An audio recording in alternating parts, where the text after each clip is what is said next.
सुमन सुमंदि शोभा पुष्पांजलि अर्पण करूं तो ग्रहण करो महाराज। बोली श्रीमद् भागवत महापुराण की जय।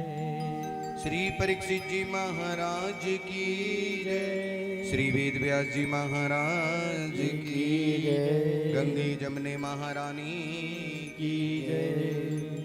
जय जय श्री राधे। जय जय श्री राधे। जय जय श्री राधे। आइए सभी अपना अपना यथास्थान ग्रहण करेंगे और जहां तक भी ये आवाज पहुंची सभी प्रभु के चरणों में आए। और कहते हैं जब तक है जिंदगी ये फुर्सत न होगी काम से, कुछ समय ऐसा निकालो कि प्रेम कर लो श्री घनश्याम से। आप सभी आइए, आकर के अपने जीवन को कृतज्ञ बनाते हुए धर्मलाभ उठाइए। क्योंकि ये पावन पवित्र बेला बड़े ही सौभाग्य से प्राप्त होती है। ये ज्ञान गंगा निरंतर बह रही है आपके अपने शिव मंदिर जी के प्रांगण में। सभी आकर के विराजमान हो और अपने जीवन को कृतज्ञ बनाते हुए धर्म लाभ उठाएं। जय जय श्री राधे।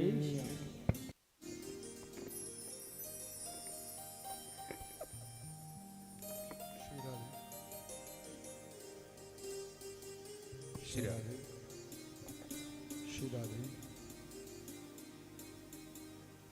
श्री राधे श्री राधे श्री राधे श्याम। आइए सभी मिलकर भगवान श्री के युगल चरणों को वंदन करते हैं।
सदा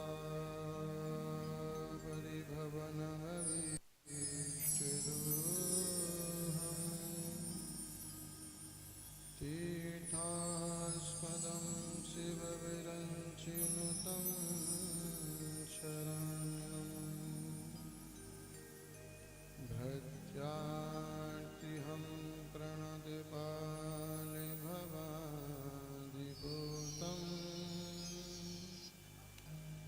वन्दे महापुरुषते चरणारविन्दम्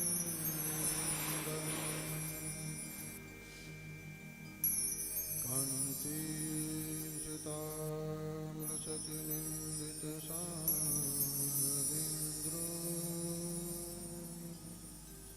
यत्रैकदा विलसितां मजितां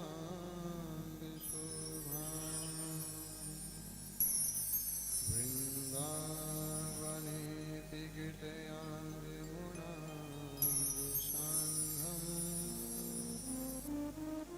श्रीराधा मुकुन्द चरणं युगलं स्मरामि।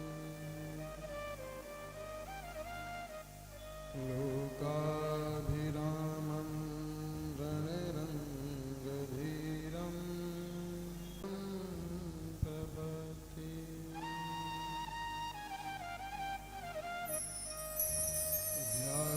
व्यासकरं वन्दे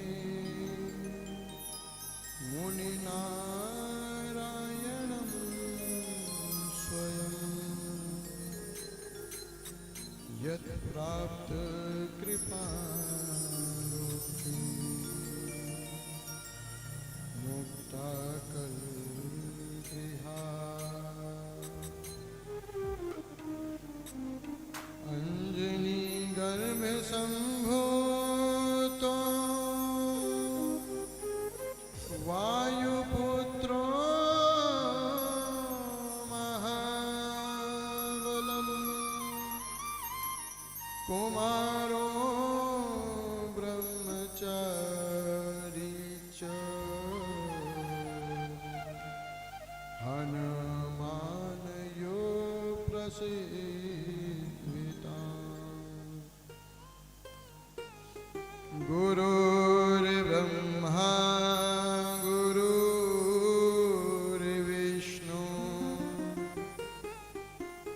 गुरुर्देवो महेश्वराय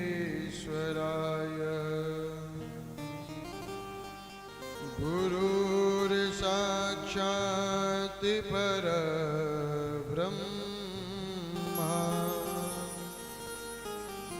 तस्मै श्री गुरुवे नमः। आप कृपा को आसरो आप कृपा को जो आप बिना दिखे नहीं तीन लोक में हो कि जय जय श्री राधा रमण जय जय नवल किशोर जय गोपी चित चोर प्रभु जय जय माखन चोर।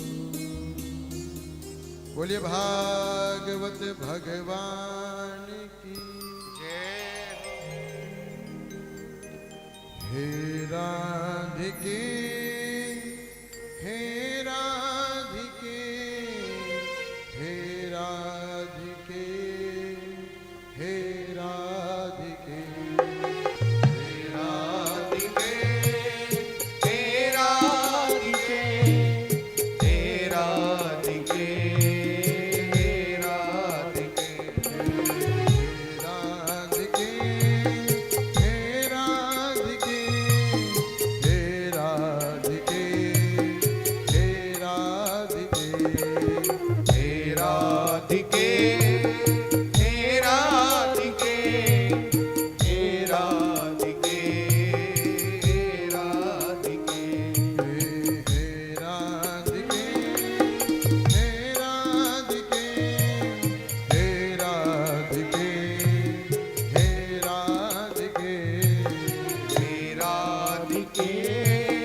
हे राधिके हे राधिके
कृपा करो हे राधिके।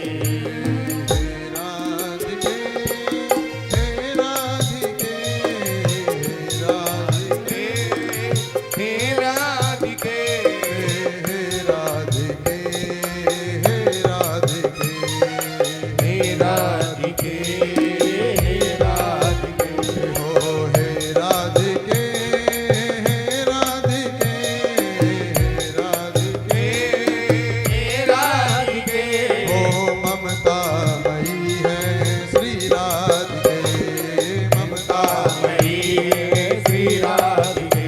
हो करुणामयी है श्री राधिके करुणामयी है श्री राधिके। हे राधिके राधिके राधिके हे राधिके हो श्री राधिके श्री राधिके श्री राधिके श्री राधिके ममता मई है श्री राधिके ममता मई है श्री राधिके। ममता मई है श्री राधिके ममता मई है श्री राधिके। श्री राधिके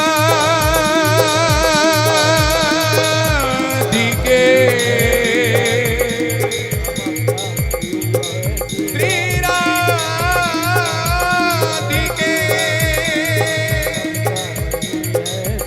ममता मई तुम करुणामयी तुम कृपामयी तुम करुणामयी तुम श्री राधिके श्री राधिके करुणामयी तुम श्री राधिके। बोलिए भागवत भगवान भगवान की श्री वृंदावन बिहारी लाल की जय। राधारानी सरकार की लक्ष्मी नारायण भगवान की राम दरबार की हे माई मेरी सचिया जोता वाली माता तेरी सदा ही जय जय जय श्री राधे जय जय श्री राधे श्याम। परम मंगल में परात्परकलेश्वर अकारण करुणा वरुणालय भक्तवान छिलकत करु तड़ित विनिंदित पीताम्बरधारी श्री बालकृष्ण लाल की श्री बाके बिहारी लाल की दिव्य वांगमयी वाणीमयी और शब्दमयी प्रतिमूर्ति श्रीमद् भागवत जिसका पठन पाठन दर्शन और श्रवण जीव समुदाय के लिए अत्यंत लाभप्रद है। ऐसे भगवान के श्री चरणों में मिलकर हम सब कोटि कोटि प्रणाम करते हैं। जिन भगवान की महती अनुकंपा से यह दिव्य ज्योति श्रीमद् भागवत जी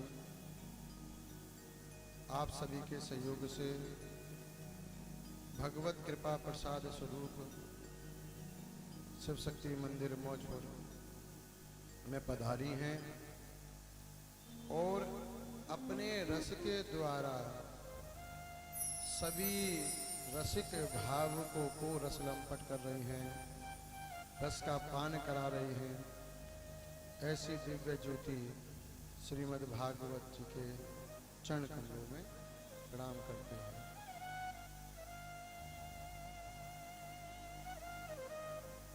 जिनके द्वारा इस भागवत जी की शोभा बढ़ रही है, गंधर्व स्वरूप संगीत में वातावरण रखने वाले सभी भाइयों को प्रणाम। और हमारे आचार्य भाग्यो देन बहू जी ने सह शरीर द्वारकाधीश की मूर्ति में समा गई हैं। संसार में जिसने जन्म लिया है उसका मरना निश्चित है। शरीर की गतियां या तो जला दिया जाएगा या बहा दिया जाएगा या दफना दिया जाएगा, और कोई गति नहीं है। परंतु कलयुग में भी भगवत कृपा से स्वरूप भगवान श्री भाग्य बिहारी लाल की ऐसी परम भक्त मीरा जी हुई हैं, जिन्होंने भक्ति में संदेश सबको प्राप्त कराया है कि भगवान को भजने के लिए किसी बल की, ना अप बल, ना तप बल, ना धन बल, किसी बल की जरूरत नहीं है। भगवान को यदि भजना है तो हृदय से उनके हो जाओ। दुनिया को रखिए दिमाग में और भगवान को रखिए हृदय में। भगवान यदि हृदय में रहेंगे तो भक्ति में वातावरण रहेगा। भगवान श्री के युग भगवान को तो दिमाग में रखते हैं और संसारिक व्यक्ति को हृदय में। जब संसारिक व्यक्ति हृदय में आता है तो पीड़ा देता है। भगवान हृदय की वस्तु है, दिमाग की नहीं। भगवान की पूजा अगर दिमाग से करोगे तो व्यवस्था नहीं बनेगी, और हृदय से करोगे तो मिलेंगे। जैसे उदाहरण में एक व्यक्ति था बड़ा परेशान, चैन का कोई कार्य उसके पास था ही नहीं। इतना परेशान हो गया, इधर परिवार से परेशान, इधर बाहर के लोगों से परेशान। किसी पंडित जी के पास गया और जाकर कहा, प्रभु कहीं से धन नहीं आ रहा है, परेशानियों ने इतना घेर रखा है, क्या करूं? पंडित जी ने कहा, किसी की पूजा करते हो नहीं करते हो? बोले गणेश जी की करता हूं। बोले जब धन की देवी तो लक्ष्मी है और तुम गणेश जी की पूजा कर रहे हो।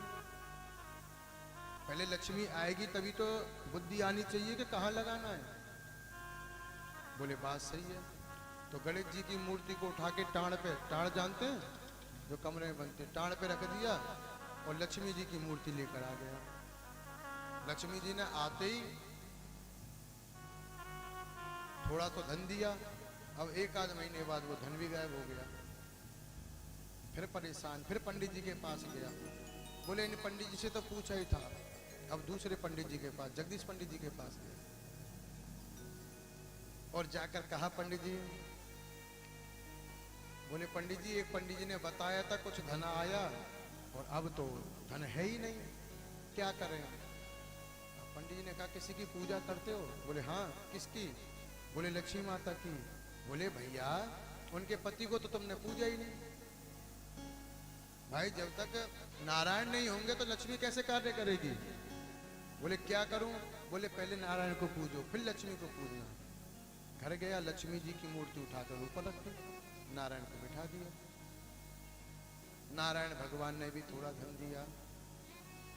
समय बीता, फिर वही व्यवस्था बन गई, धन आना बंद हो गया। फिर आया हमारे पास। हमने कहा भैया तू एक काम कर, भगवती को पूज, देवी मैया को पूज। देवी मैया लक्ष्मी का स्वरूप है, ये धन देंगी। बोले महाराज नारायण तो बैठे हैं मंदिर में, उनका क्या करूं? बोले अलमारी में धर दो, और क्या करेगा? तो वो गया दुर्गा जी की स्थापना करके और अलमारी में। धीरे धीरे करके उसने देवताओं को चेंज किया, ब्राह्मणों को चेंज किया। एक दिन ठाकुर जी को भी ले आया। बोले हो सकता है ठाकुर जी धन दें। ठाकुर जी ने भी धन दिया, उन्होंने भी बंद कर दिया, वो भी टाण पे चले गए। काली मैया को ले आया। काली मैया आई तो बहुत दिन हो गए। बोले सारे देवता चेंज कर दिए, शुरुआत में तो सब धन देते हैं और फिर बंद हो जाते, क्या चक्कर है? तो काली मैया के आगे अगरबत्ती लगा रखी थी और देखा तो ने अगरबत्ती का धुआं टाण पे जा रहा था। और टाण पे जब मुंडी ऊपर करके देखा तो हमारे गोपाल जी का जो शीश था वो लटका हुआ था, झांक रहे थे। बोले अच्छा देवी मैया खुद नाराज है, बोले मेरा धुआं तो यही ले जाता है, इसलिए फल नहीं देती। तो इसलिए विश्वास, जो भी कार्य है उस पर पूर्ण रूपेण विश्वास रख के श्रद्धा भाव भक्ति में वातावरण के साथ ही कार्य किया जाता है। तो भगवान को भजना, भगवान की जो पूजा पाठ है वो हृदय की, दिमाग की नहीं, हृदय की। हृदय से भगवान की पूजा करोगे तो भगवत सत्ता, भगवत भक्ति प्राप्त होती है। संसार को दिमाग में, आज मेरे साथ इस व्यक्ति ने ये व्यवहार किया है तो कल को मेरे साथ ये व्यवहार करना रहेगा। दूसरा उदाहरण, यदि संसार को हृदय में बसाओगे तो किसी की शादी, आप गए और आपने 500 का लिफाफा वहां पकड़ा दिया। अब दोबारा आपके घर में शादी, अब वो संसार को हृदय में रखेगा तो क्या, बोले इन पे तो पैसा बहुत है, 50 रुपए दिया है लिफाफे में रख के। अब जब देखा तो बोले हमने तो 500 दिए, ये 50 दिया, तो वहां पर बात बिगड़ेगी। बोले लेना देना बराबर का होता है। तो जहां संसार को जो देखना है वो दिमाग से, कि उन्होंने 500 दिए तो 550 में देने, इत्यादि वगैरह। तो ये दिमाग जो रखना है, दिमाग संसार के लिए और हृदय भगवान के लिए। और जब हृदय भगवान का होता है तो हृदय से ही भगवत सत्ता प्राप्त होती है, भगवत भक्ति होती है। परंतु हम हृदय में संसार को बिठाते हैं, इसलिए दुख का कारण है। भगवत सत्ता को हृदय में विराजिए। राम जी की सेवा, राम जी की भक्ति हनुमान जी ने ऐसे करके दिखाई कि विभीषण ने कह दिया, क्या जब राम जी की माला हनुमान जी को दी गई तो विभीषण जी ने कहा कि ये रखो, बहुत कीमती माला है। हनुमान जी ने उस माला को देखा, परंतु कहीं भी राम जी के नाम की महक नहीं आई, कहीं से राम जी के नाम की महक नहीं आई। तो तोड़ के एक एक करके मोतियों को फेंकते हो कि माला कितनी कीमती है। बोले प्रभु, हनुमान जी ने कहा माला नहीं, इसमें तो राम ही नहीं है, इस माला के मोती में तो राम जी की महक नहीं है, इसी कारण से माला काम की नहीं। बोले अच्छा, जिसमें राम नहीं है वो किसी काम का नहीं है क्या? तुम्हारे अंदर राम है? बोले हाँ मेरे अंदर राम है। तब हनुमान जी ने भरी सभा में फाड़ के सीना हनुमत ने दिखलाया। हनुमान जी ने सीना फाड़ के दिखा दिया। और ये सत्यता है, जिसके अंदर भगवान का नाम नहीं वो तो मुर्दा है, जिसके अंदर भगवान का नाम नहीं वो मुर्दा है। इसलिए अंतिम समय में भी जब यात्रा ले जाते हैं तो उस मुर्दे को बताते हैं, चलने वाले लोगों को बताते हैं कि संसार में कुछ नहीं है, ये खाली हाथ आया, खाली हाथ जा रहा है। और अगर संसार में कुछ सत्य है तो राम का नाम सत्य, और कुछ नहीं है। जहां भगवान का नाम नहीं वो बेकार है। कल आपने कथा में श्रवण किया, धुंधकारी की मृत्यु हो गई। गोकर्ण जी ने गयास राज किया, और गया जी की तो महिमा ऐसी है, 5 कोस दूर से भी कोई हाथ उठाकर नारायण शब्द उच्चारण करे तो उसकी मुक्ति हो जाती है। और धुंधकारी की नहीं हुई, क्यों? क्योंकि गोकर्ण जी जो श्राद्ध कर रहे थे, पिंडदान कर रहे थे धुंधकारी का, वो आत्मदेव के नाम से कर रहे थे, परंतु धुंधकारी बेटा किसका था? उनके साड़ू का। इसलिए संकल्प में नाम और गोत्र का विशेष महत्व है। इसलिए कुछ नहीं, केवल नाम गोत्र पूछा जाता है।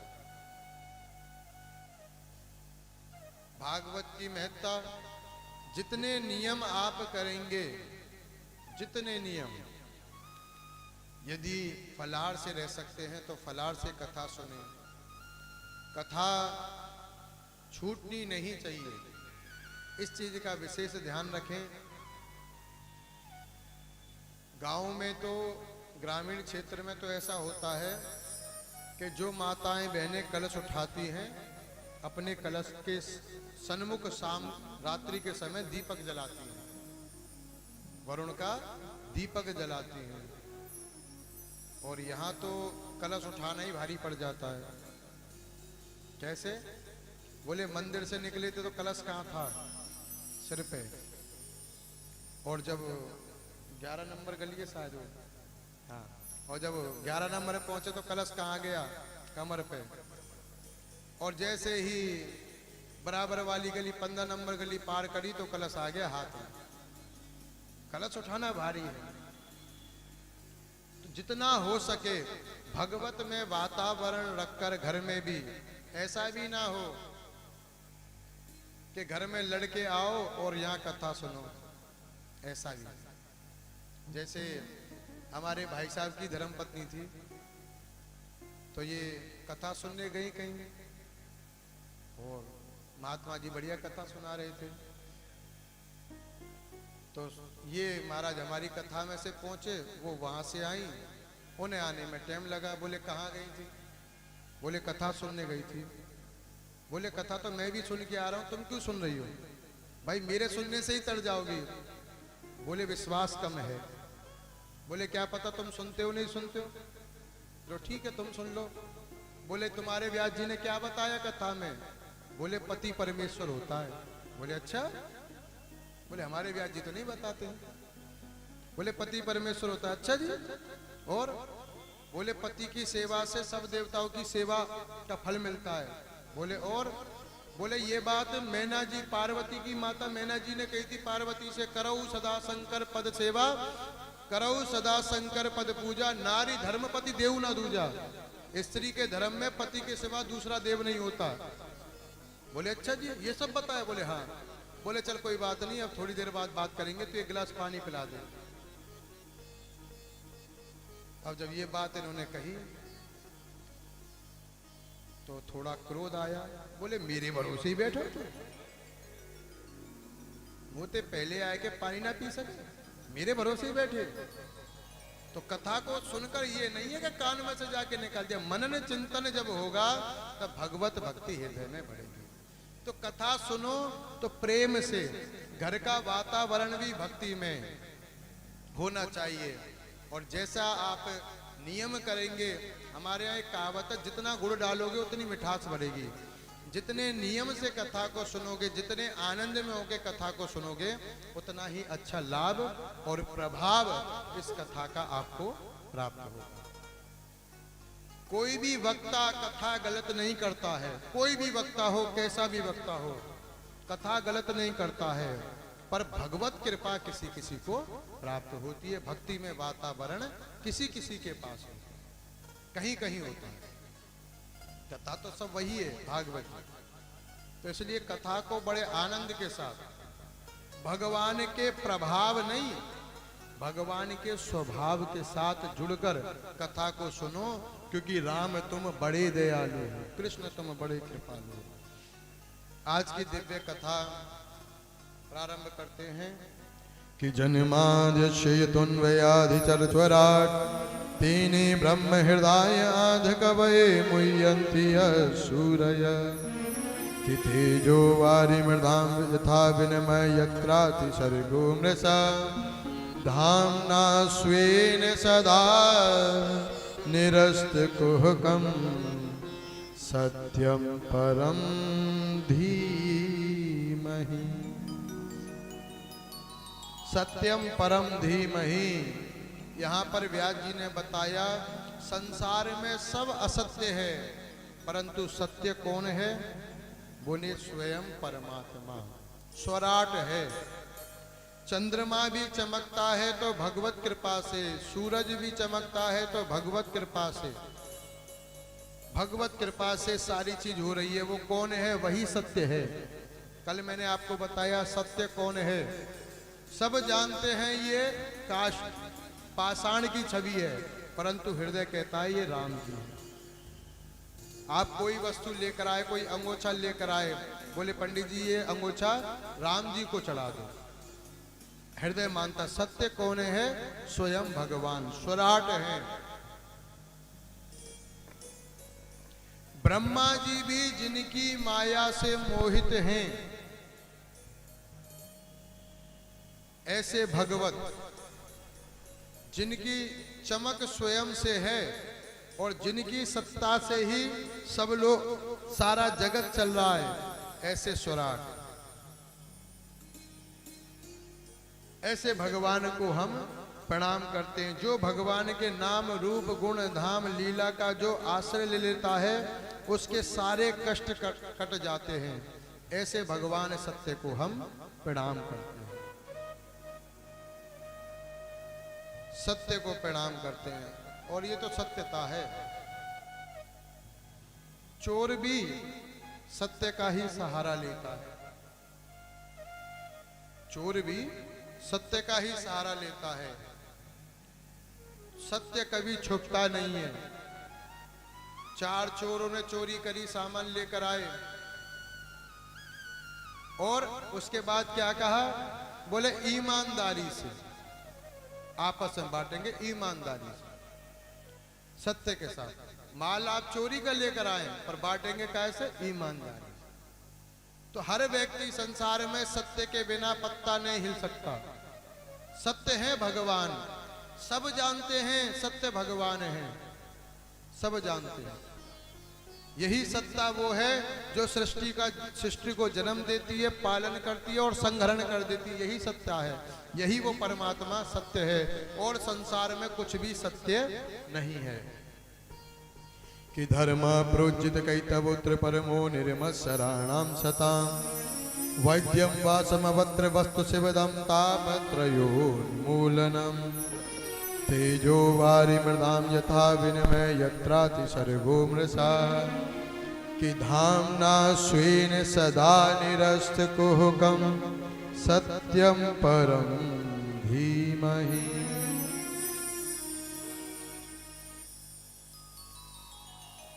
धर्म प्रोज्जित, इस सत्य को जानने के लिए, इसका आश्रय लेने के लिए धर्म की जरूरत है। धर्म कौन सा? प्रोज्जित। प्रोज्जित मतलब जिसमें कोई कामना ना हो। धर्म कई प्रकार के हैं, धर्म के 10 लक्षण हैं। एक पुत्र अपने पिता की बात माने, ये धर्म है। पत्नी पति की बात माने, ये धर्म है। गुरु चेला की बात माने, ये धर्म है। कौन सा धर्म? बोले प्रोज्जित। किस धर्म की बात करी गई? बोले वो धर्म जो भगवान, वो प्रेम, वो भक्ति जो गोपियों ने भगवान से करी। गोपियों ने भगवान से केवल भगवान को मांगा और कुछ नहीं मांगा। सब सत्ता जानती थी, भगवान से भगवान को मांगा। पूरा जीवन बिता दिया। जब भगवान कृष्ण मथुरा चले गए, पूरा जीवन बिता दिया, पर दूसरे देवता की चाह नहीं करी। क्या देवताओं की उस समय भी कमी थी? आज के समय के अनुसार 2-4 ही कम होंगे, अब तो ज्यादा हो गए। परंतु भगवान कृष्ण के अलावा किसी और को नहीं माना। कृष्ण तन कृष्ण मन कृष्ण ही हमारो धन, 8 याम ऊदो, हमें कृष्ण से ही काम है और कुछ नहीं। क्या था ये प्रेम ही तो था। आज बाके बिहारी के अपने प्रीतम सरकार के दर्शन करने के बाद केवल उनको निहारना। बताओ किसी से बिहारी जी आकर बात कर रहे हो और बताओ कहां से आए? कुछ नहीं, केवल उन 2 नैनों को देखना ही ये प्रेम है। और ये संसार के समझ में बात नहीं आएगी। आपका प्रेम भगवान के प्रति जो है वो संसार को समझ में नहीं आएगा। उद्धव को समझ में नहीं आया था, तब गोपियों ने क्या कहा था? ये तो प्रेम की बात है। जब भी तो कहा कि तेरे समझ में नहीं आएगा, ये तो उनको ही समझ में आएगा जिनकी नजरों में मोहन सवारे। वो तो रहते हैं जग से भी न्यारे। हो जिनकी नजरों में है श्याम प्यारे, वो तो रहते हैं जग से न्यारे। जिनकी नजरों में मोहन सवारे, में मोहन समा। अरे वो नजर फिर तरसती नहीं है, ये तो प्रेम की बातें भूलो, बंदगी तेरे बस की नहीं है। यहाँ सर्दी हो यहाँ सर्दी, यहाँ सर्दी के होते हैं सौदे, आशिकी किसी तरह नहीं है। ये तो प्रेम की बातें भूलो। ये समझ में नहीं आएगा। क्या जीवन निकाल दिया उन गोपियों ने उन दो नैना के चक्कर में। वो दो नैना ठाकुर जी के आज भी हजारों मर गए और लाखों तैयार बैठे हैं केवल बिहारी जी के पास। संसार में सब देवताओं के पास, सब देवता कोई भगवती के नाम पर भजन गा रहा है, लगवा दे मैया लॉटरी 10 करोड़ की, पर बाके बिहारी से कोई केवल तुम रहना और कुछ नहीं। ये सब प्रेम है और ये प्रेम संसार को समझ में नहीं आता है। दो मित्र बिहारी जी के दर्शन करने गए और दर्शन करके बाहर आ गए तो एक ने कहा तूने बिहारी जी देख लिए? बोले अभी नहीं देखे। बोले तो फिर क्या कर रहा था बहुत देर से? बोले एक बार और देख कर आऊं। दोबारा गया, देख कर आया। बोले हो गए दर्शन? बोले अभी नहीं हुए। बोले तू बड़ा पागल है भैया, दोबारा जा। गया, देख कर आया। बोले अब देखा? बोले मैंने तो उनको देख लिया पर ये नहीं पता उन्होंने मुझे देखा कि नहीं देखा। तो सारा चक्कर केवल इनके ही देखने का है। तो प्रेम है ये। और जब प्रेम ठाकुर जी से बढ़ जाता है तो फिर संसार सुहावना नहीं दिखता। भगवान से केवल भगवान को मांगो। और जब लक्ष्मी रमण बिहारी, राधा रमण बिहारी आपके पास है तो क्या लक्ष्मी की कमी हो सकती है? जिसके यहाँ लक्ष्मी स्वयं गोदाम में बैठ गई है, क्या कमी होगी लक्ष्मी की?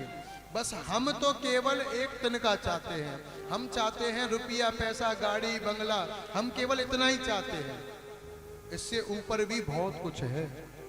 गोपियों ने पूरा जीवन निकाल दिया केवल प्रेम के खातिर। ये प्रेम है भगवान। और प्रेम कहां से होता है? दिमाग से? दिल से। प्रेम दिल से होता है। इसलिए भगवत भक्ति दिमाग का नहीं, हृदय का साधन है। भगवान से केवल प्रेम ही, और कुछ नहीं। भगवान आपकी किसी वस्तु के लोभी नहीं है, किसी भी वस्तु के लोभी नहीं है। बस आप हृदय से इनसे जुड़ जाओ। आप हृदय से इनसे जुड़ जाओ। कोई अस्त्र, आप सबने देखा, बताओ बाके बिहारी के हाथ में कभी त्रिशूल को देखा? कभी गदा देखा?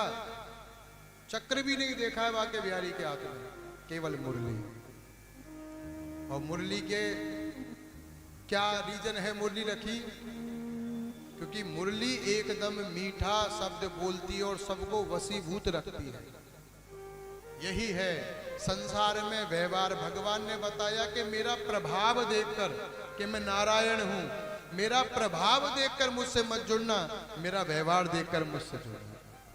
कि मैं उपजा का भी दुख दूर करता हूं, भिल्ली के यहां भी जाता हूं।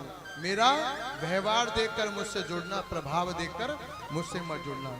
और जो व्यवहार से भगवान से जुड़ गए, आज संसार में हम जैसे लोग कथावाचक उनकी महिमा को गा रहे हैं। जो भगवान से व्यवहार से जुड़ गए, प्रभाव से जो प्रभाव से जुड़ते हैं तो वो आज इनका, कल इनका प्रभाव देखेंगे। आपने इतनी रामायण ग्रंथ पढ़े हैं, हनुमान जी से ज्यादा प्रभाव किसी का है? किसी का नहीं है। जिनसे कहा कि एक बूटी लेकर आओ जो पर्वत उठा लाए, तो ये राम जी के प्रभाव से नहीं, राम जी के व्यवहार से जुड़े थे कि भक्त वत्सल हैं। जयंत इंद्र का बेटा जब परीक्षा लेने के लिए आया तो सीता जी के पैर में चोंच मार दी। कौए के रूप में आया था, चोंच मार दी। संसार में कोई बचाने वाला पैदा नहीं हुआ। अंत में भगवान राम के पास गया और प्रभु राम के पास जब आया तो राम जी ने कहा अब कैसे आया? बोले प्रभु पहले मैं प्रभाव देखने आया था, अब मैं आपका स्वभाव और व्यवहार देखने आया। भगवान ने उसे भी क्षमा कर दिया।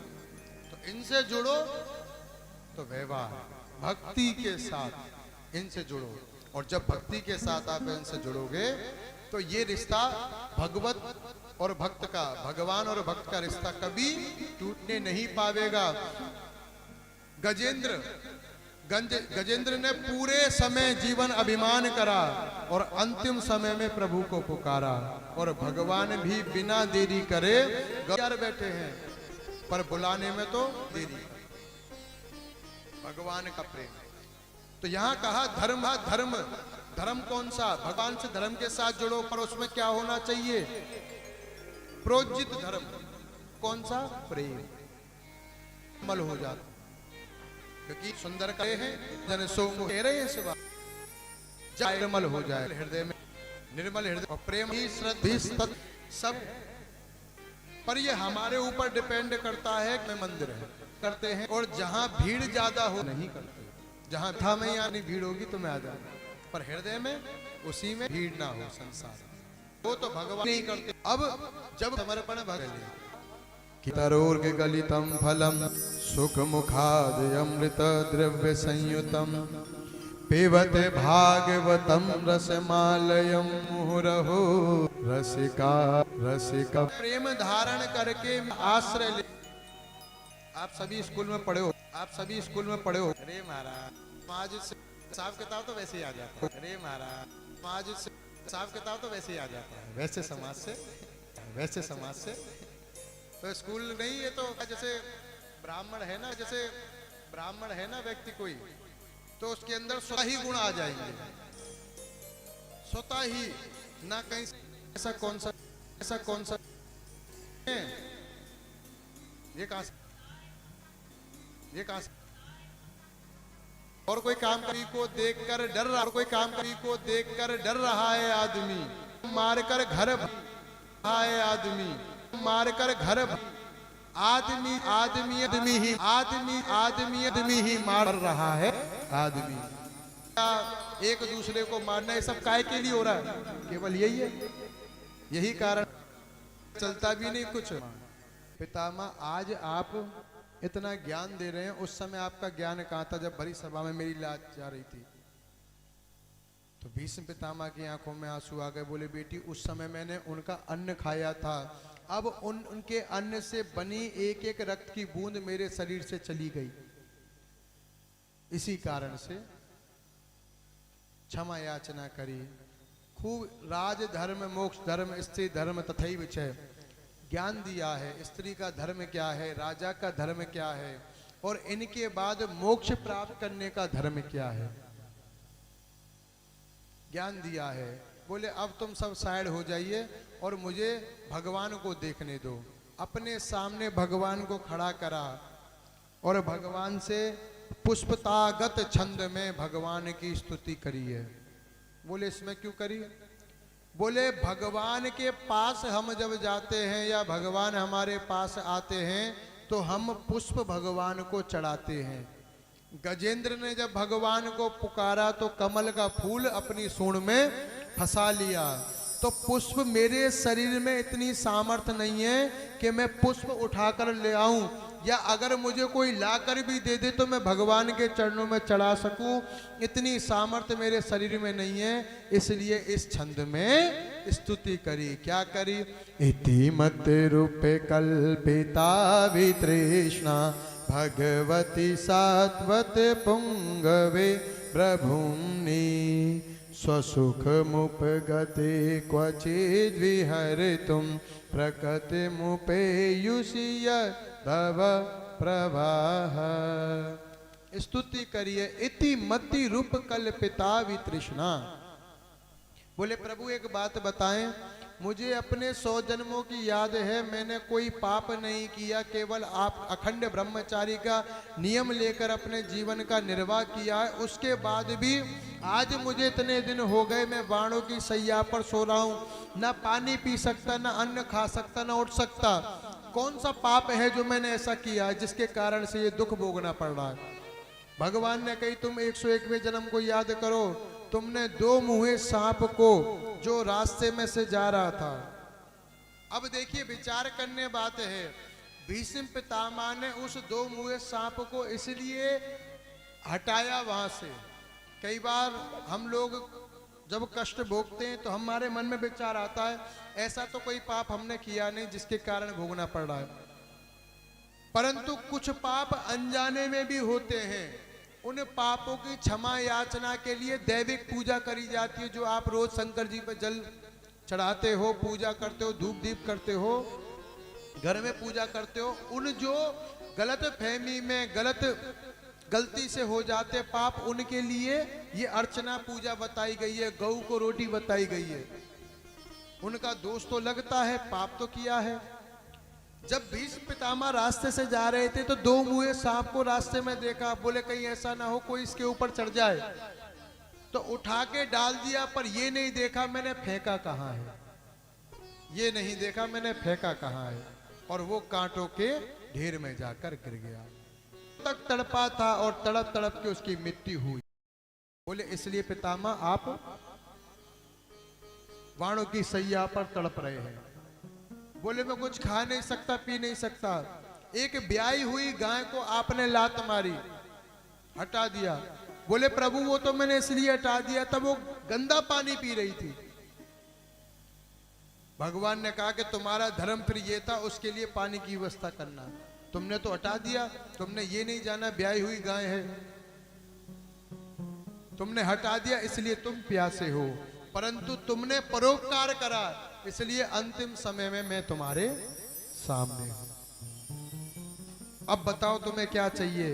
बोले प्रभु मेरी बुद्धि ही तो अपनी इस बुद्धि रूपी बेटी को किसी से वरना चाहता हूं, इसका विवाह किसी से करना चाहता हूं।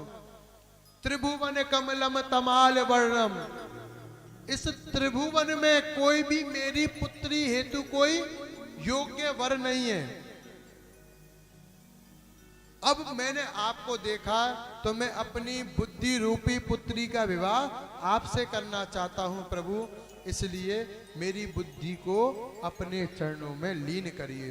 बड़े बड़े महात्मा आए देखने के लिए कि भक्त के प्राण कैसे निकलते हैं, भीष्म पितामह का क्या होगा। और सबके देखते देखते भीष्म पितामह की ज्योति भगवान के हृदय में समा गई। बोलिए भक्त वत्सल भगवान की जय। भक्ति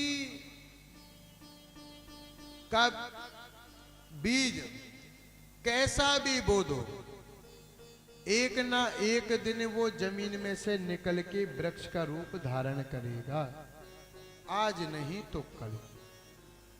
भक्ति करी है चाहे थोड़ी सी, आज नहीं तो कल वो काम आएगी। हम चाहते हैं कि हमको तत्काल लाभ मिले। कोई ऐसा देवता हो जो एंटीबायोटिक हो, इधर से दो और इधर से लो। ऐसे देवता तो नहीं मिलेंगे, पर संसार में ऐसे तांत्रिक मिल जाए वो अलग बात है। उनके साइड इफेक्ट बहुत ज्यादा है। और ये दैविक पूजा आयुर्वेदिक है, लाभ देगी आज नहीं तो कल देगी, और लाभ देगी। दैविक पूजा का कोई साइड इफेक्ट नहीं है, सब जानते हैं। भलाई कर भला होगा, बुराई कर बुरा होगा, भलाई कर भला होगा, बुराई कर बुरा होगा, भलाई कर भला होगा, बुराई कर बुरा होगा, भलाई कर भला होगा, बुराई कर बुरा होगा। वो सबकी जानने वाला, वो सबकी जानने वाला, वो सबकी जानने वाला, वो सबके जानने वाला, वो सब तो जानता होगा।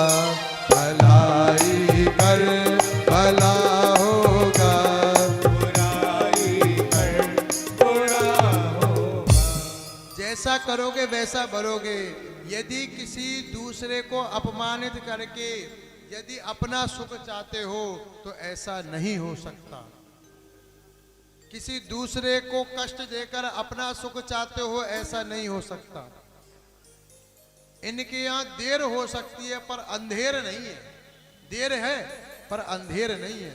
आज नहीं तो कल आपने अच्छा कार्य किया है तो आज नहीं कल उसका फल मिलेगा। बुरा किया है तो आज नहीं कल मिलेगा, क्योंकि भगवान किसी का नहीं रखते हैं। भगवान के पास मन ही नहीं है। आज मैं आपको 100 रुपए दे रहा हूं, आपने देखा पंडित जी ने 100 रुपए दिए हैं तो पंडित जी को वापसी भी करने हैं, तो कल आपको वापसी करना है। ये बात किसने बताई? मन ने। भगवान के पास मन ही नहीं है। जैसा दोगे उससे दुगना ले जाओ, जितना दोगे उससे दुगना ले जाओ। तो भगवान दयालु है। तो आज नहीं कल यदि भक्ति जीवन में थोड़ी सी भी करी है तो आज नहीं कल भगवान की कृपा प्राप्त जरूर होगी। किसी का भी चरित्र ले लीजिए, प्रहलाद का चरित्र ले लीजिए, भक्तराज प्रहलाद का। भगवान ने किसी भी क्षण प्रहलाद पर कष्ट नहीं आने दिया। पिता ने तो कितने प्रयास करे पर हल्का सा भी कष्ट नहीं आने दिया। और जब अंतिम में अतई काट दई कि मारने को खुद ही दौड़ा तो भगवान नरसिंह बसे प्रति खम्बन में पर काड़न को प्रहलाद कहा। भगवान खंबा फाड़ के भी निकल गए। किसके लिए? भक्त के लिए। हजारों वर्ष तक तपस्या करने के बाद एक व्यक्ति मर गया। उसके बाद वही बालक उत्तानपाद राजा के यहां जन्म लिया। उसका नाम ध्रुव रखा गया। तपस्या करके मर गया उधर, उसका नाम ध्रुव रखा गया। उस ध्रुव ने ही 5 महीने की तपस्या में भगवान को पा लिया। किसी का भी चरित्र उठा लीजिए, आप इतना सा भी भगवान के लिए करोगे तो भगवान इतना देते हैं। परंतु हमको तत्काल चाहिए और तत्काल वाला काम भगवान के पास नहीं है। समय के अनुसार, समय के अकॉर्डिंग, परिस्थिति के अनुसार भगवान आपको मन इच्छित वस्तु देते हैं परिस्थिति पे। तो इसी कारण से ज्यादा सांसारिक तांत्रिकों में ना पढ़कर भगवान के चरणों में आओ, क्योंकि अंत में आना यही है। अब आ जाओ चाहे बाद में। हॉस्पिटल में डॉक्टरों ने कोरोना काल में कह दिया था भगवान को भज लो, नहीं तो हम बैठे ही हैं भजवाने के लिए। हम बैठे ही हैं भाई। अंतिम समय में डॉक्टर भी हाथ उठा देता है, बोले दवा नहीं, अब तो दुआ काम करेगी। और दुआ किसकी होती है? भगवान की। आज नहीं तो कल आना है इनके पास, तो पहले ही आ जाओ, ज्यादा बढ़िया। कोरोना काल में हम सबसे एक ही बात कहते कि भैया भजन तो करना पड़ेगा आपको, चाहे हॉस्पिटल में जाकर चाहे घर कर लो। अब भला आपका इसमें कि घर ही कर लो, हॉस्पिटल जाना ना पड़े, क्योंकि समय ऐसा अपना षड्यंत्र रचा रहा था, तांडव कर रहा था कि जो हॉस्पिटल गया वो कोई बिरला ही था। भगवत कृपा थी जो घर लौट के आ गया। ऐसी परिस्थिति सामने तांडव आ गया था लोगों के कि लोग घबरा रहे थे। अपने बच्चों से मिलने में भी लोग घबरा रहे थे। ऐसा तांडव प्रकृति ने दिखा दिया। इसलिए सब कुछ भगवान के चरणार बिंदु में, और हम ढूंढते हैं दुनिया में। एक भजन गाया गया है, बहुत पहले सुना था हमने। काम कोई भी कर नहीं पाया, घूम लिया संसार में, आखिर मेरा काम बना ठाकुर जी के दरबार में। ये नियम है। अंत में आना भगवान की, शरणागति लेनी भगवान की है। तो भक्ति है तो शुरुआत से, 55 में नहीं। इधर कुंती, भगवान ने चलने के लिए कहा, भगवान को छोड़ने के लिए अर्जुन पहुंचे हैं। वो जो जिस गर्भ की भगवान प्यार कर रहा है, जिसको मैंने गर्भ के अंदर देखा था वो बाहर तो है ही नहीं। उसकी प्रतीक्षा करने के कारण उसका नाम परीक्षित रखा गया। भगवान गए। अब भगवान ने देखा कि संसार में भार तो उतार दिया मैंने पापियों का, अब मुझे चलना चाहिए। और भगवान ने लीला करी, यदुवंशी आपस में लड़े।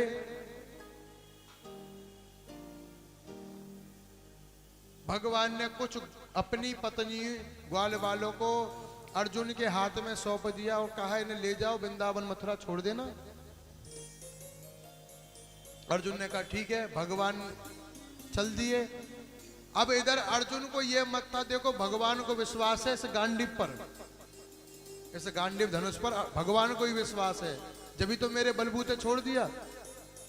पर भगवान ने उसको दिखाया, जब तक तेरे साथ मैं हूं, मेरी सत्ता है, तब तक तू है, और मेरे बिना तू कुछ नहीं है। कि समय बलि होते हैं मानव नहीं बलवान, भीलन लूटी गोपिका, बेई अर्जुन बेई बाण। वही अर्जुन है, वही बाण है, और भगवान भीलों का भेष धारण करके आ गए। अर्जुन कुछ नहीं कर पाया, हार गया अर्जुन। तो इंसान परमात्मा का ही रूप है, परंतु कभी कभी अपने हृदय में आवरणों को, गलत आवरणों को लेकर परमात्मा से विमुख हो जाता है। अर्जुन भूल गया, और ये सब देखकर अर्जुन चौंक गया, पागल हो गया। और जैसे किसी को लूट लिया गया हो, किसी का धन लूट लिया गया हो, इस अवस्था में जैसे ही आया, युधिष्ठिर ने देखा तो युधिष्ठिर भी देखकर चकित हो गए। बोले अर्जुन क्या हुआ, क्या हुआ? नहीं बोला। बोले क्या हुआ, क्या तुमको किसी ने तुम्हारा धन हरण कर लिया, क्या बात हुई अर्जुन बोलो।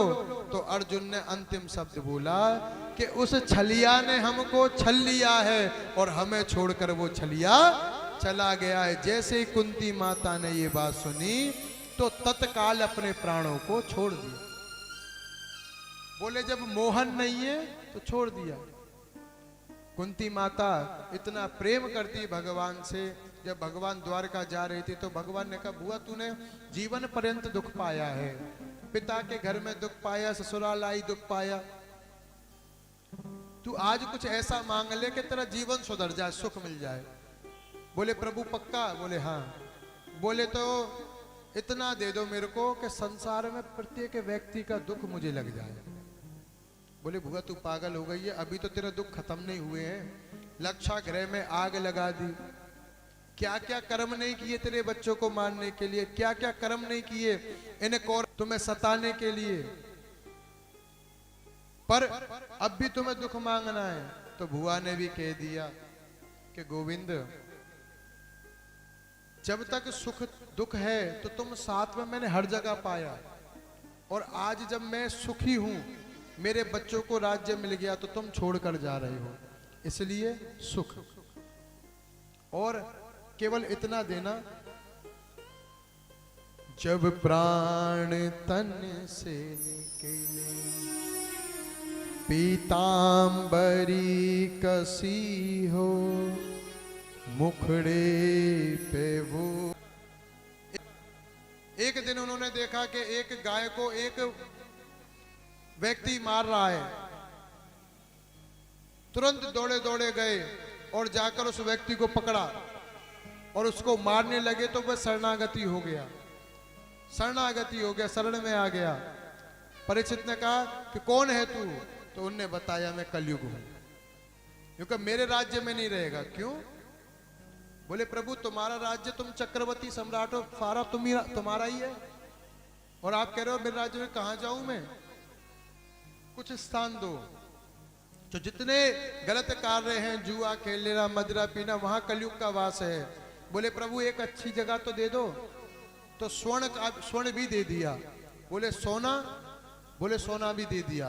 कौन सा सोना? बोले जो चोरी से लूटा गया हो। पुराने जमाने में एक काम होते थे कि कुछ माई सोना चोरी कर लिया करती थी, अपनी सास का सोना चोरी करके धर लिया, उसके बाद अपनी जेठानी देवरानी को नहीं दिया, उसके बाद पाखंडवाद ऐसा हो जाता, घर में क्लेश इत्यादि। ये इन चीजों में कलयुग का वास है। पुराने लोग, अब आजकल तो सोना है ही नहीं, जिनके पास है वो थोड़ा थोड़ा है। अरे सोने से एक बात याद आई कि आप सब कथा सुनने आते हैं, तो आप सबसे निवेदन है अपना सोना चांदी घर छोड़ के आए, और हो सके तो मोबाइल भी छोड़ के आए, क्योंकि यहाँ आपका काम है, आपके ना धन का काम है, ना आपके सोना चांदी का काम है, केवल आपका काम है। और आजकल तो सोने से ज्यादा बढ़िया आर्टिफिशियल आ रहा है, तो इसलिए अपना मोबाइल इत्यादि सब घर छोड़ कर आए, क्योंकि अगर आपके पास कुछ सोना चांदी रहेगा तो आपका मन भी उसमें रहेगा और स्वर्ण स्वरूप भगवान की तरफ चित्त नहीं लगेगा। इसलिए जैसे हो साधारण आए, और भगवान को साधारण व्यक्ति ही बड़ा प्रिय है। सोने में वास दे दिया, कौन सा सोना जो चोरी धोखेधड़ी से हड़पा हो, ऐसे सोने में वास दे दिया।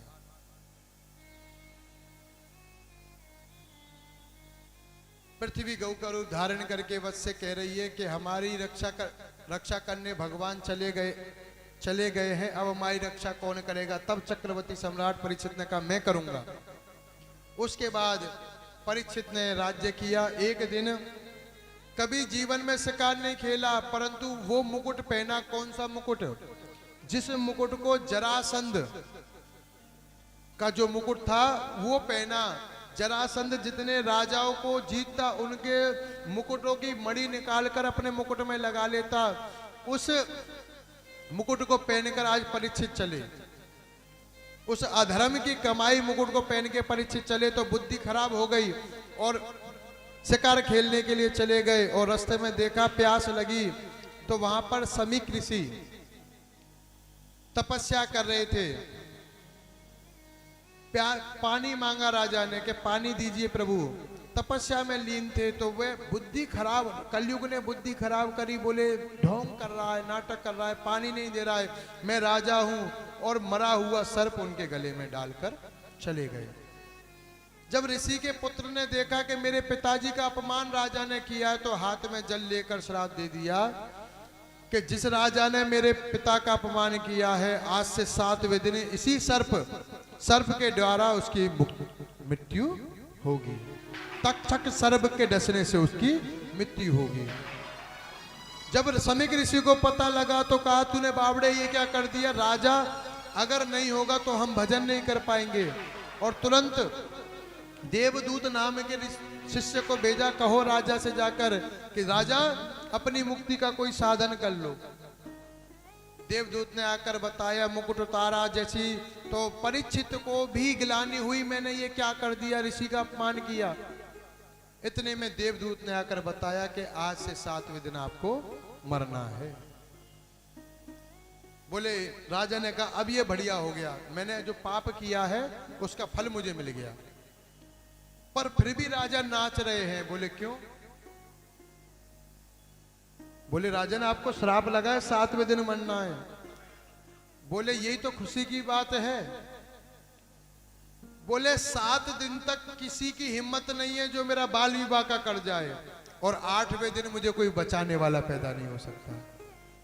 मैं कह सकता हूं कि 7 दिन तक मैं नहीं मर सकता, और यही 7 दिन व्यक्ति के पास है, संसार के पास। तुम्हारे पास भी 7 दिन है, 8वां दिन किसी के लिए नहीं बना। राजा पहुंचा है शुक्रताल, जहां हमारी पहली कथा हुई थी। शुक्रताल पहुंचे हैं राजन।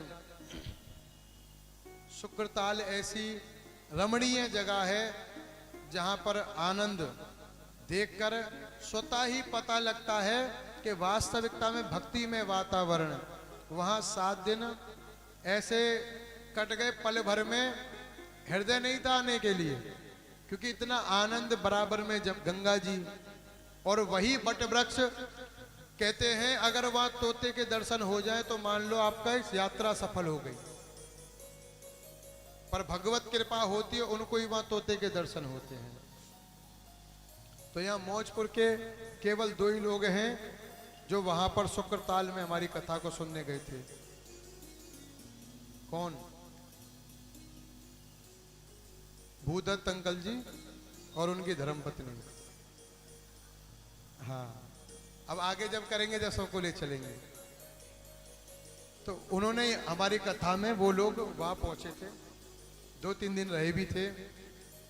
शुक्रताल पहुंचे हैं राजन के परीक्षित को श्राप लगाए। जब ये सारी बात पूरी भूमंडल पर घूम गई, फैल गई, तो सभी ऋषि मुनि सब पहुंच गए। बोले देखेंगे राजा का क्या होगा। और तमाशा देखने के लिए तो संसार बना ही है। अभी किसी का कोई क्रेन आ जाए गड्ढा खोदने वाली, तो यहाँ के आधे लोग तो बाहर जाके बैठ जाएंगे, देखेंगे गड्ढा खुदेगा कैसे। तमाशा देखने के लिए तो है। परंतु परीक्षित कह रहे हैं तमाशा ना बना मुझको, तमाशा ना बना मुझको, मेरा दिल टूट जाएगा। तमाशा ना बना मुझको, मेरा दिल टूट जाएगा। तुम्हारा कुछ ना बिगड़ेगा, तुम्हारा कुछ ना बिगड़ेगा, ये प्रेमी रूठ जाएगा। तुम्हारा कुछ ना बिगड़ेगा, ये प्रेमी रूठ जाएगा। तमाशा ना बना मुझको, तमाशा ना बना मुझको, मेरा दिल टूट जाएगा। तमाशा ना बना मुझको, मेरा दिल टूट जाएगा। आपकी कृपा से आपने ही तो अच्छा करा जो मुझको ये श्राप दिला दिया। पर प्रभु आज मैं यहाँ अकेला बैठा हूं, ऐसा कोई तो हो जो मेरे साथ आकर बैठे। अकेला तो अकेला है, अकेले में झमेला है।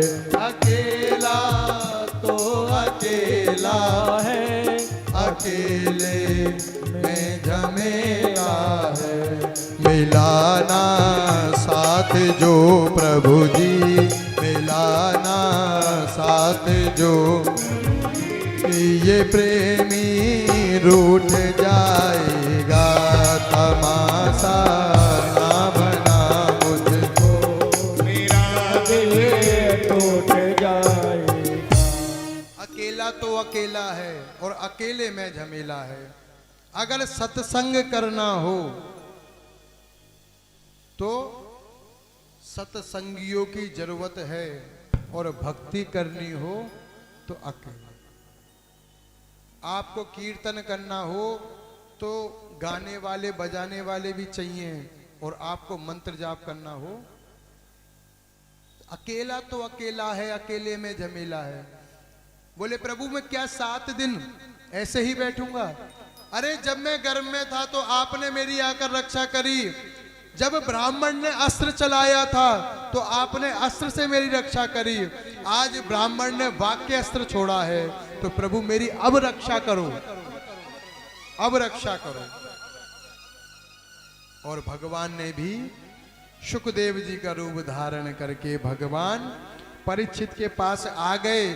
जब ब्राह्मण ने अस्त्र छोड़ा तो अस्त्र छोड़ने आ गए, और आज ब्राह्मण ने वाक अस्त्र छोड़ा है, श्राप दिया है, तो उसका निवारण करने के लिए भगवान आ गए। परीक्षित ने सबसे पूछा कि प्रभु मरने वाले व्यक्ति को क्या करना चाहिए, जिसको ये पता लग जाए कि मैं मरने वाला हूं, क्या करे? कोई कहे महामृत्युंजय करा लो। बोले महामृत्युंजय कराने से क्या होगा? बोले तुम बच जाओगे। बोले फिर कभी नहीं मरूंगा। बोले मरना तो पड़ेगा पर तत्काल बच जाओगे। बोले ये करा लो वो करा लो, पर सबने मिलकर ये नहीं कहा ये करा लो। परीक्षित ने सोचा है मुझे यदि भगवत कृपा से श्राप मिला है तो मैं कुछ ऐसा करना चाहता हूं जिसके करने से दुनिया भी मेरा मरना सफल हो जाए और दुनिया मुझको याद करे। कुछ ऐसा करना चाहता हूं। मरने को तो दुनिया मर रही है, मरने को दुनिया मर रही है, पर मैं कुछ ऐसा करना चाहता हूं प्रभु, अवसर है अनमोल काम कुछ ऐसा कर जा, पाकर गुरु से ज्ञान यार मरने से पहले मर जा। अपने घट में बैठ निरंतर नहीं किसी के घर जा, सीता राम नाम सुमिरन कर भव सागर तर जा। ऐसा कुछ काम। तभी पुकार रहे हैं गोविंद को, और गोविंद को जब पुकारा है तो जब भगवान द्रौपदी की लाज बचाने के लिए सभा में आ सकते हैं, नरसी की लाज बचाने के लिए जा सकते हैं, तुम्हारे रिश्तेदार भगवान से कहे कि तुम्हारे रिश्तेदार तो लगते नहीं हैं, मैं भी तो आपका भक्त हूं, वो भी भक्त है, मैं भी आपका भक्त हूं, मुझे बचाने के लिए आइए। तब भगवान आ गए हैं। तत्रा भगवत भगवान व्यास पुत्रो यदच्छया गामट मानो पनीक्षा, आलेक्ष लिंगो निजलाभितुष्टो व्रतैश्य बालै रविदूत भेषा। 16 वर्ष के आयु का जो बालक होता है, इसी अवस्था में सुखदेव जी सभा के बीच में आकर बैठ गए एक श्रेष्ठ आसन पर, और परीक्षित ने सबसे पहले पूछा कि प्रभु ये बताओ कि मरने वाले को क्या करना चाहिए। ऋषियों ने कहा ये अभी आए हैं, चाय पानी पूछ ले। बोले संतों के पास जाकर ये सब पूछना तो बेवकूफी है, क्योंकि अन्न का कण और संतों का क्षण बर्बाद नहीं करना चाहिए। सब जानते खुदा के बंदों का एक जगह ठाम नहीं, दिन कहीं रात कहीं सुबह कहीं शाम कहीं।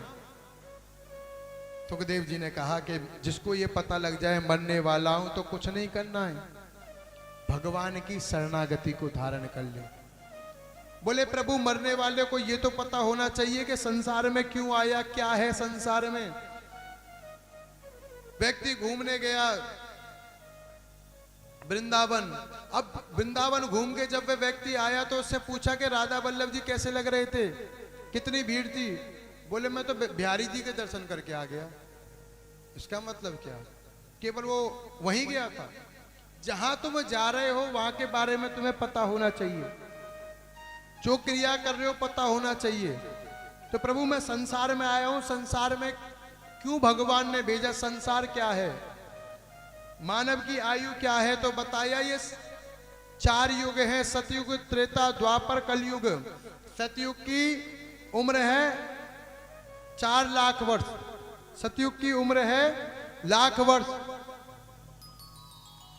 16 लाख वर्ष। कलयुग की उम्र है 4 लाख वर्ष। तो ये अपनी उम्रों के हिसाब से चलते रहते हैं, परंतु कलयुग में, सब युगों में व्यक्ति की आयु का ठिकाना है, परंतु कलयुग में व्यक्ति की आयु का ठिकाना नहीं है, दोष है। परंतु सबसे बड़ा गुण क्या है, बोले सतयुग त्रेता द्वापर में तो व्यक्ति को तपस्या करनी पड़ती है तब भगवान मिलते हैं, परंतु कलयुग में कलयुग केवल नाम आधारा, कलयुग केवल नाम हो, कलयुग केवल नाम आधारा, कलयुग केवल नाम आधारा हो। सुमिर सुमिर नर उतरहि पारा, सुमिर सुमिर नर उतरहि पारा। कलयुग में भगवान का नाम लेने से व्यक्ति भवसागर को तर जाता है। और आज के समय नाम का तुम्हें साक्षात प्रमाण देखना है तो वृंदावन में जाकर संत प्रेमानंद जी के दर्शन करो। नाम का प्रताप, नाम का प्रताप क्या है। संसार में जिसका कोई नहीं होता उसका भगवान होता है, मर्जी से चलाता है। अगर ये उदाहरण देखना है तो चित्र विचित्र को देखो।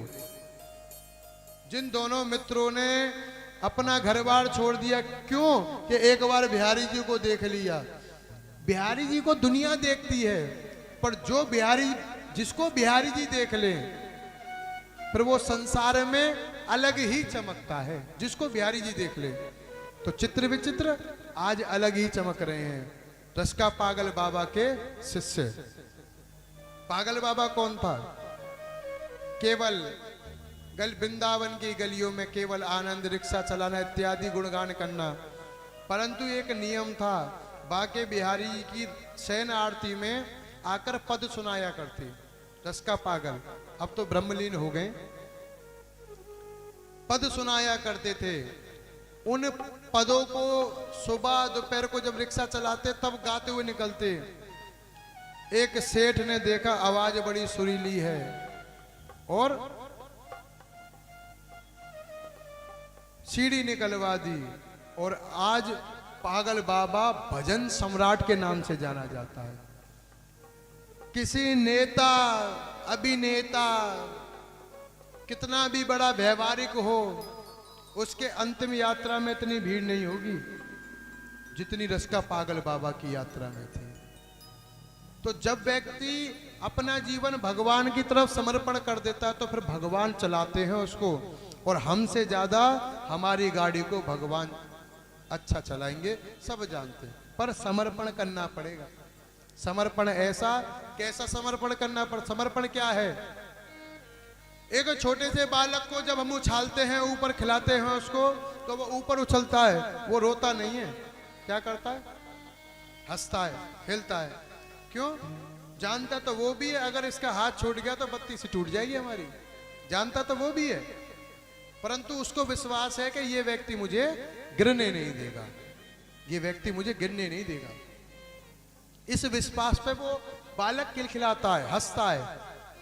और आप में से किसी से कह दे कि पहली मंजिल पर चढ़ जाओ और नीचे हम अच्छे खासे गद्दे बिछवा दें, बढ़िया फॉर्म वाले गद्दे बिछवा दें और कहेंगे कूद जाओ, कोई कूदेगा? सब जानते हैं अगर गद्दे पे नहीं गिरे तो हाथ पांव टूट जाएंगे, सब जानते हैं। ऐसा विश्वास जब भगवान पर हो जाता है तो भगवान आपकी मदद करते हैं। किसी भी भक्त का चरित्र उठा के देख लो, आते हैं भगवान, मदद करते हैं, विश्वास हो।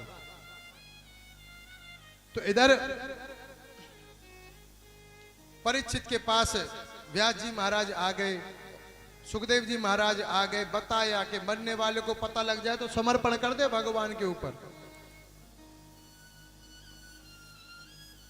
बोले प्रभु इस संसार को कैसे बना? बोले इसमें ये है, क्षितिजल पावक गगन समीरा, पंच जड़ित ये अधम शरीरा।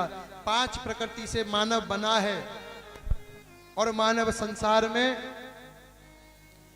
कर्म करने के लिए आया है, भगवत कृपा प्राप्त करने के लिए आया। कर से कर्म करऊ विधि नाना, मन राखो जहां कृपा निधाना।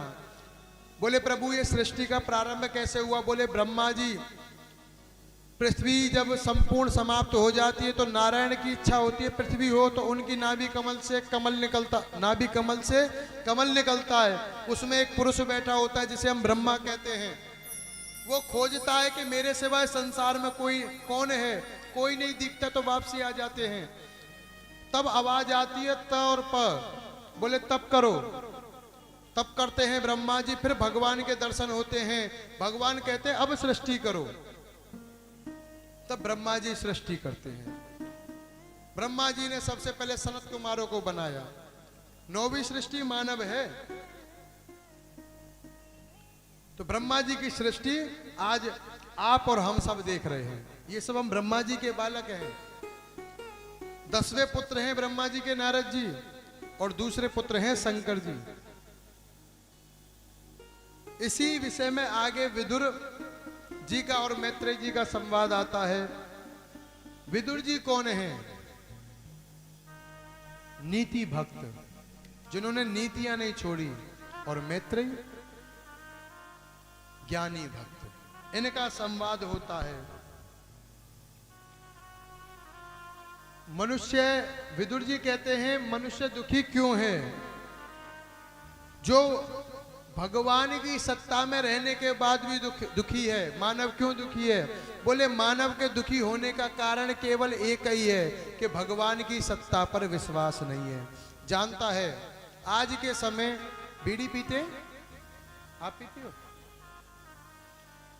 व्यक्ति बीड़ी पीता है, जानता है कि इसको पीने से हमको कष्ट ही मिलेगा, परंतु फिर भी पीता है। ज्ञान सबके पास है, ऐसा कोई नहीं है संसार में ज्ञान किसी के जिसके पास ना हो, पर अपने ज्ञान को धारण कौन करता है? तो इसीलिए भगवान की सत्ता पर विश्वास ना होने के, सब जानते हैं कि हम चल रहे हैं भगवान से ही, परंतु भगवान की सत्ता पर विश्वास ना होने के कारण जीव दुखी है। आगे वारा भगवान का प्राकट्य बताया, सुगर रूप में भगवान ने जन्म लिया। जय विजय नाम के भगवान के 2 पार्षद थे, उनको श्राप दिया सनत कुमारों ने, तुम राक्षस हो जाओ।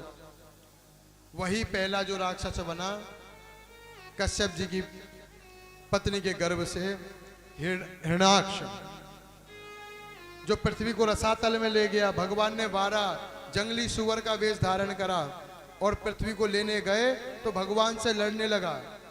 और भगवान ने जब अपना शरीर हिलाया तो जो बूंदें गिरी, उन्हीं बूंदों से कुशा उत्पन्न हुई थी, जिस कुशा को हम तर्पण करने में यूज करते हैं, इतनी पवित्र होती है। भगवान ने अभिजीत मुहूर्त में आके हिरण्याक्ष का वध किया और पृथ्वी को ले जाकर अपनी जगह पे स्थापित किया। इसी क्रम में आगे कर्दम जी का चरित्र आता है। मनु जी महाराज की देवहूति, आकृति और प्रसूति, इन कन्याओं का वर्णन है। देवहूति के यहां भगवान कपिल का जन्म हुआ। कपिल कौन? स्वयं नारायण। कर्दम जी के यहां भगवान 10वें में भगवान गर्भ में भगवान आए और भगवान कपिल ने अपनी माता को उपदेश दिया था सांख्य शास्त्र का। सांख्य शास्त्र मतलब दर्शन शास्त्र। दर्शन मतलब आज के समय जो लड्डू गोपाल को आप गली गली में लेके घूमते हो, इसी को दर्शन शास्त्र कहते हैं। भगवान की अनुभूति करके अपने साथ भगवान की अनुभूति को रखना। परंतु आपने आजकल के लोगों ने सांख्य शास्त्र को भी बदनाम कर दिया है। गोलगप्पे खा रहे हैं और भगवान बैठे झूठे दोनों की प्लेट के पास। मैं ये कहता हूं भगवान को बेटा मानो बहुत जरूरी है, भगवान को पति मानो बहुत जरूरी है, सास ससुर मामा माई मौसा जो मानना है मानो, पर ये मत भूल जाओ कि ये भगवान है। ये नहीं भूलना चाहिए कि ये भगवान है। आपको भगवान से जो रिश्ता बनाना है बनाओ, बहुत जरूरी है। क्योंकि अगर लड़ाई हो संसार में, यदि लड़ाई हो जाए तो सबसे पहले घर वाले आए ना आए पड़ोसी आ जाएगा, अगर अच्छे संबंध होंगे उससे तो। नहीं तो कहेगा पिटता रहे बाद में पहुंचेंगे। अच्छे संबंध होंगे। और यदि उनमें आपका कोई करीब रिश्तेदार ऐसा है जो बहुत दूर रहता है, आपने उसको सूचना कर दी कि भैया ये बात हो गई है, तो वो अपने सारे काम छोड़कर आएगा। यदि आपका किसी व्यक्ति से व्यवहार है तो सारे काम छोड़ के आएगा। ऐसे ही यदि भगवान से, भगवान तो देखो इनके लिए तो सभी संतान हैं, हम भी हैं, आप भी हैं, सभी संतान हैं। पर जब भगवान से कोई नाता बन जाएगा, एक पर्सनल रिश्ता जब भगवान से बन जाएगा, कोई भी ताऊ चाचा फूफा मामा दोस्त कुछ भी, तो भगवान उस रिश्ते को निभाने के लिए सबसे पहले आएंगे। ऐसे द्रौपदी ने भगवान से क्या रिश्ता, सखा का रिश्ता मान रखा था, मित्र का रिश्ता जिसे कहते। द्रौपदी ने, भगवान ने भोजन छोड़कर आए तो एक रिश्ता भगवान से होना चाहिए, परंतु ये मत भूल जाना कि वो भगवान है। तुम्हारे घर में आने से पहले ही वो भगवान था। अब तुम्हारे घर में तुम पर कृपा करके आ गए हैं तो उनको भगवान ही रहने दो। एक मर्यादा में अगर बाहर लेकर जा रहे हो तो इतनी व्यवस्था लेकर जाओ कि वो जैसे तुम्हारे यहाँ सेठ की तरह रहते हैं ऐसे वहां भी सेठ की तरह रहें। ऐसे नहीं झूला झूलते हुए, झूला झूलते बिहारी ले जा रहे हैं और कछु ना। हमने तो ऐसे ऐसे दृश्य देखे हैं जहां व्यक्ति जूता चप्पल उतार रहा है वृंदावन में जाके, वहां लड्डू गोपाल धरे हैं। तो जितना आप पुण्य कर रहे हो, जितना आप भक्ति कर रहे हो, ये भक्ति नहीं, इसी को कहते हैं पाखंड। यही पाखंड है। इसलिए जिसकी सामर्थ्य हो वही गोपाल जी घर में लेकर आए, जो सेवा कर सके। अन्यत्र किसी मंदिर में दे दो जाकर।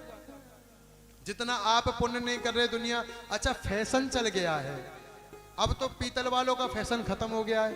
अब तो वो कौन से होते हैं, काष्ठ के नहीं, पीतल वाले नहीं, अब तो वो गुड्डा से होते हैं, रुई वाले गुड्डा से। फैशन में व्यक्ति आ रहा है, फैशन में आकर उन्हें ले रहा है जैसे तैसे। बोले हम भी ये खा रहे तो हमारे ठाकुर जी भी ये खाएंगे। मर्यादा।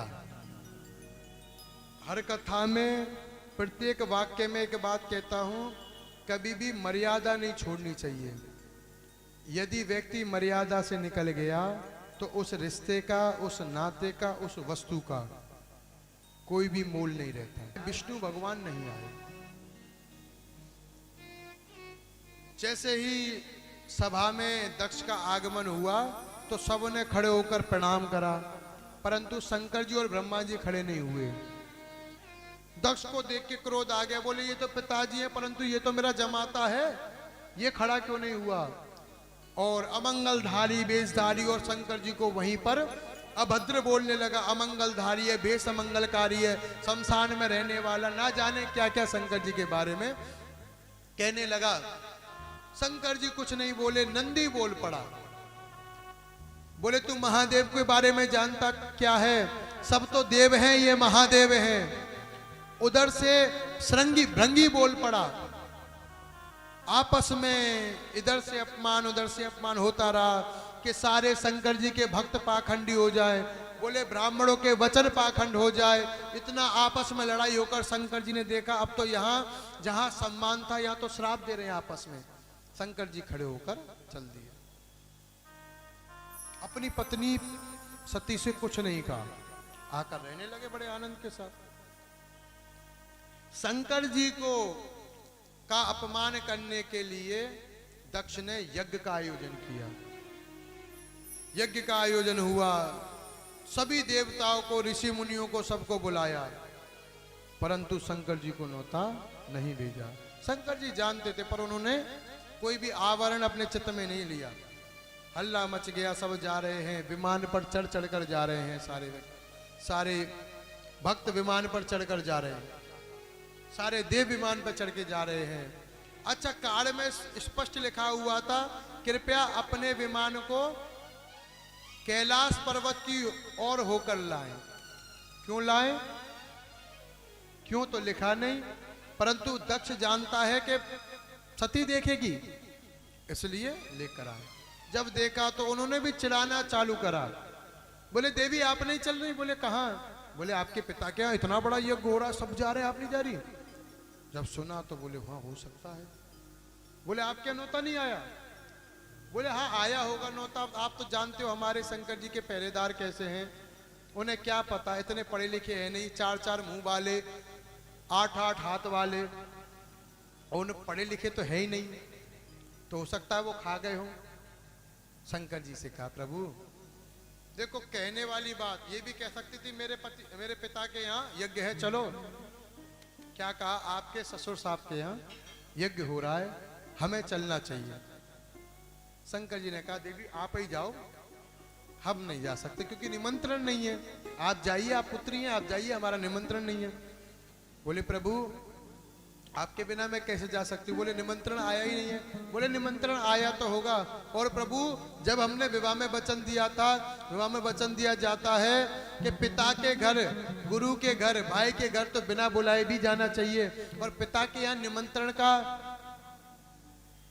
कोई महत्व नहीं है, हमें चलना चाहिए।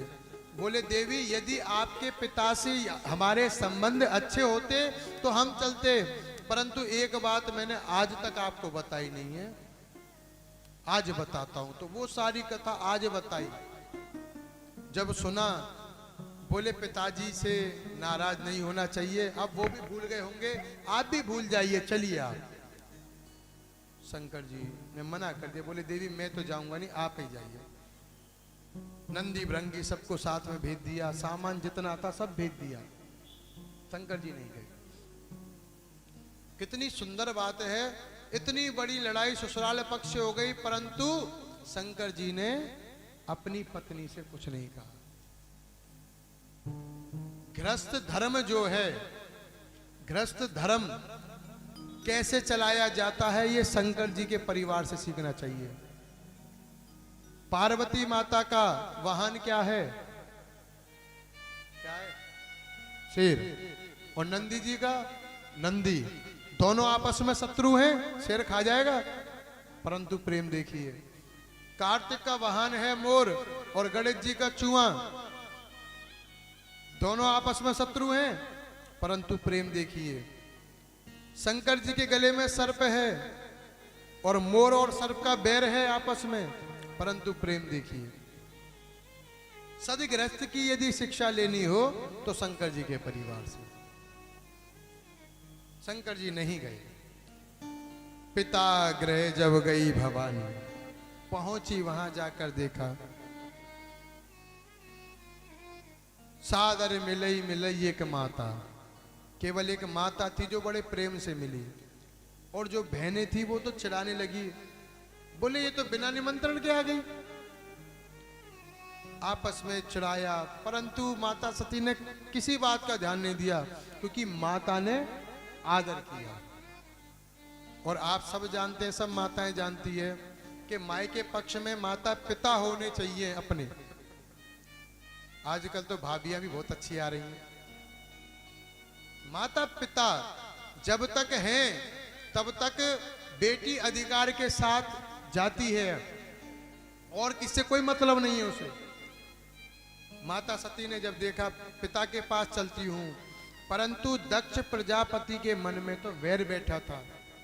और जब पिता यज्ञशाला में देखा कि शंकर जी का भाग नहीं है, सबका भाग है, तो माता सती को बड़ा क्रोध आया। अरे बोले पिताजी आप किसका अपमान कर रहे हैं? वो देव नहीं महादेव हैं, संसार भी जिनकी इशारे से चलता है, और संसार त्रिलोकी के जो नाथ हैं, ब्रह्मादि देवता भी जिनके चरण पखाड़ते हैं, आप उनका अपमान कर रहे हैं। आपकी क्या औकात है? आपका साम्राज्य कुछ भी नहीं है, जिन्होंने अपना सर्वस्व त्रिलोकी को दान दे दिया, ऐसे भोलेनाथ का अपमान कर रहे हैं आप। पिताजी मैंने जन्म आपके कुल में लिया है, इसलिए मैं आपका कुछ भी अहित नहीं कर सकती, और अपने पति के पास भी नहीं जा सकती अपने पति का अपमान सुन के। क्या करूं मैं? जब ऐसे क्रोध करा तो वहीं पर अग्नि प्रज्वलित हो गई।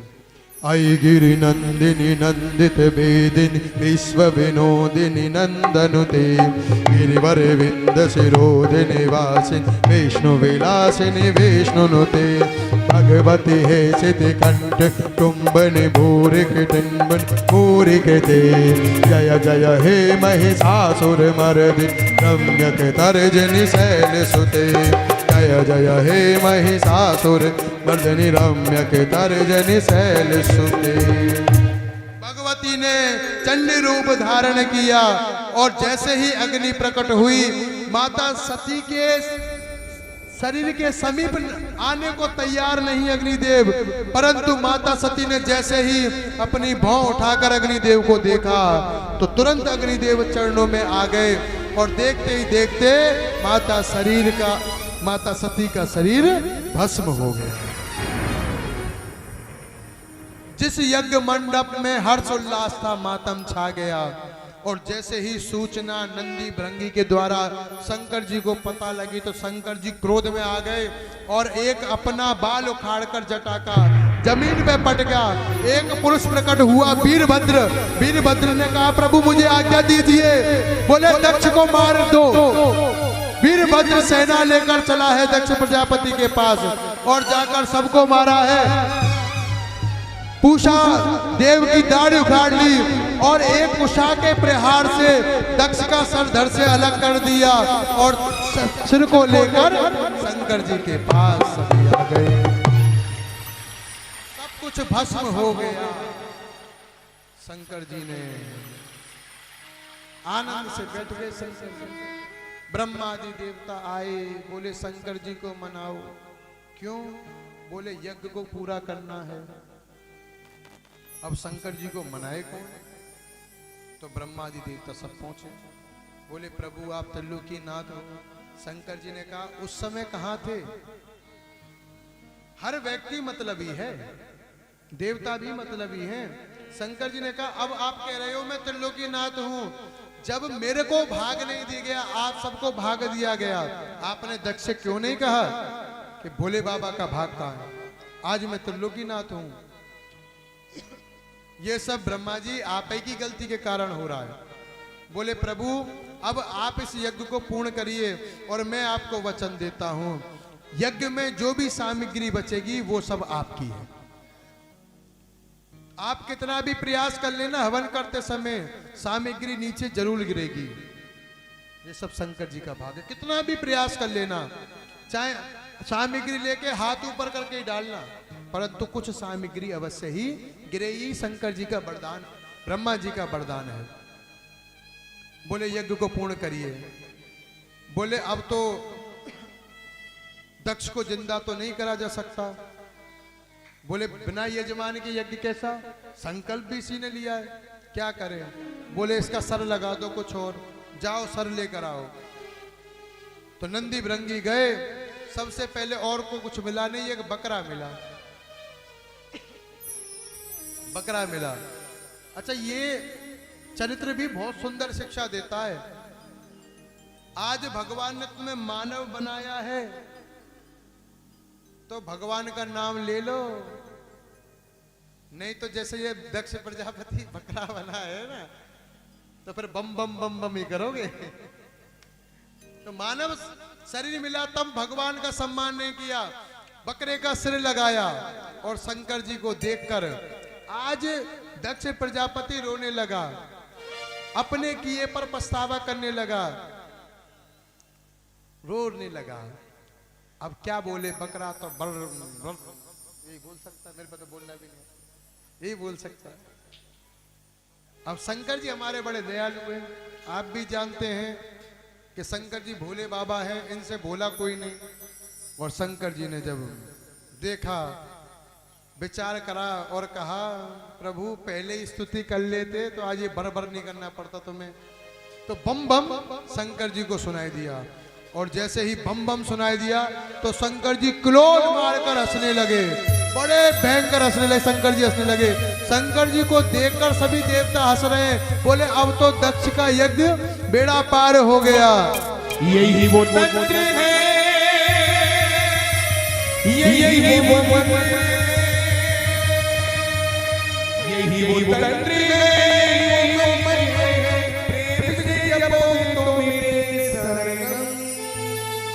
बम बम भोले बम भोले बम भोले बम बम भोले बम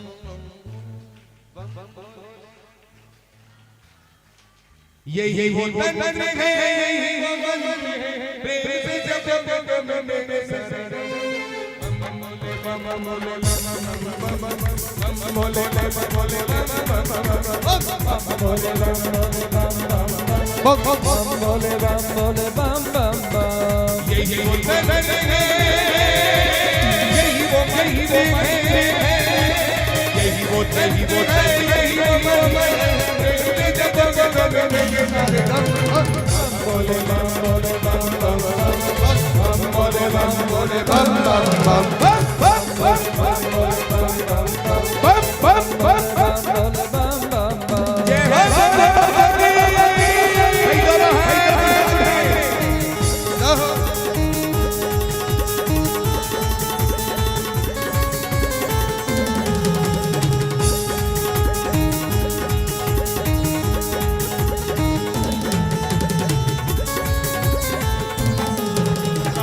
योगियों कभी जोगी कभी पाल कभी आदि महादेव त्रिपुरारी महादेव त्रिपुरारी महादेव त्रिपुरारी कभी बाल कभी आदि महादेव त्रिपुरारी महादेव त्रिपुरारी महादेव त्रिपुरारी कभी भोले भंडारी नाम है अनंत तेरे जग बलिहारी तोरे जग बलिहारी तोरे जग बलिहारी शिव का नाम गाओ बादशाह बिना शिव का नाम लो बादशाह लो